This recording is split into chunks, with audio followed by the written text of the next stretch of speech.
Imagine what the love story between a rock and a bird would be like. Maybe they met along a river. After decades of floating down the current, the rock finally landed somewhere still. I guess you could say he was finally saved. And maybe the bird was just passing by, looking for a tree to relax and catch her breath on, but seeing the river flew down for a drink, and maybe she landed on top of him. Maybe he was the funniest rock in the riverbank. Maybe he heard her sing and just couldn't help himself. It'd be like that sometimes. But the point is that at some point they clicked like tight tongues, and she started visiting him every day. Oh, and he'd tell her about the river current and his time as a floating stone, and how he's never known stillness like this. And she'd tell him about her time in the north, because she was just passing through for the summer, because her feathers crave warmth and adventure, and she's never known stillness like his. It's just something about the wind, she'd tell him.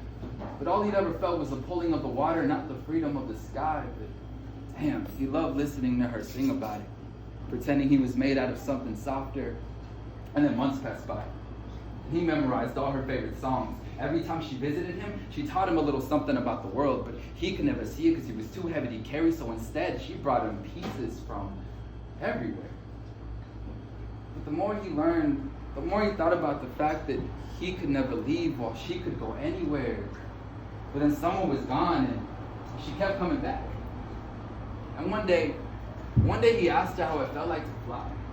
She said it felt like floating in a river, not knowing where you're going, but knowing you're going somewhere. And he got real quiet, because see, a river only flows one way, but winds can blow in any direction. And then he asked her why she kept coming back. She said that the whole point of flying is to find a home. He said, you come back because you don't know how to leave. I am not a tree. I can't be your home. When the weather gets cold, you can't sleep inside me. And they both knew it was true. Look, not every romance is going to last you forever. Not every lover is going to be a home. And that's okay.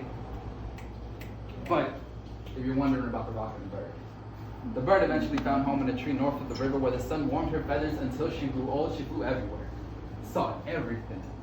And the rock eventually decided to head back into the river currents. As much as he loved the stillness of his home, there was just so much more to see, so he collected himself. He waited at the edge. He closed his eyes, jumped back in, let the water pull at him, and for a moment, he imagined he was taking flight, not knowing where he was going, knowing he was going somewhere.